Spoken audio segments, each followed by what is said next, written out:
परभणीतील भाजपाचे माजी आमदार सुरेश वरपुडकर यांच्या घरात घराणेशाहीचा नवा पॅटर्न समोर आलाय। मुलगा, सून, मुलीसह 2 पुतण्यांना झडपीची तिकीट मिळालीत। मुलगा सुनेसह एक पुतण्या भाजपवर लढतोय, तर मुलगी आणि दुसरा पुतण्या मशाल आणि पंजाच्या तिकिटावर मैदानात आहे।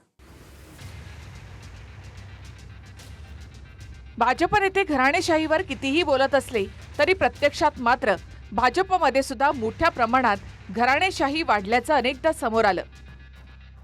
नगरपालिकेमध्ये एकाच घरामध्ये 6 तिकीटं दिल्यानंतर आता झेडपीमध्ये एकाच नेत्याच्या घरात 3 तिकीटं मिळाली आहेत। सुरेश वरपुडकर हे परभणीमध्ये भाजपचे माजी आमदार राहिले आहेत।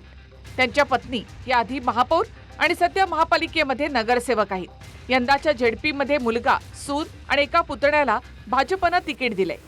वरपुडकर यांची मुलगी ठाकरे गटातून लढते आणि त्यांचा एक दुसरा पुतण्या काँग्रेसच्या तिकिटावर मैदानात आहे।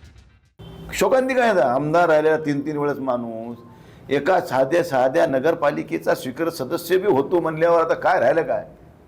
तिकडे हेमंतराव आडळकर साहेब नगराध्यक्ष राहिलेल्या माणसांनी तिकडे काव्यंबर व्हावं। अरे काय ठेवा ना गरिबासाठी, सगळं तुम्हालाच पाहिजे का?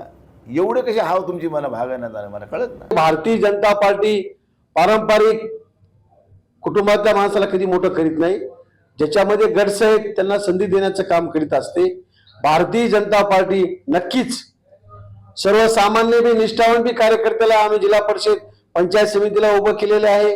काही नवीन आहेत, काही जुने आहेत, सर्वांचं समीकरण बसूनच आम्ही उमेदवाऱ्या पंचायत समिती आणि जिल्हा परिषदच्या दिलेल्या आहेत। आमचा एबी फॉर्म नाकारला, आमचं तिकीट नाकारलं आणि म्हणून आम्ही आज राष्ट्रवादी काँग्रेसमध्ये प्रवेश केलेला आहे। जी भाजपा घराणेशाहीला विरोध करते, आज परभणीमध्ये भाजपानं घराणेशाही वरपुडकरच्या माध्यमातून राबवलेली आहे, म्हणून माझ्यासारखे हजारो कार्यकर्ते हे संतप्त झालेले आहेत।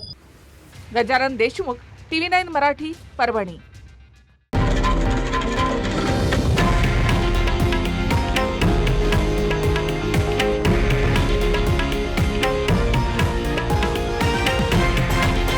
हे आहे देशातील नंबर 1 न्यूज नेटवर्क आणि आपण पाहत आहात TV9 मराठी, एकमेव।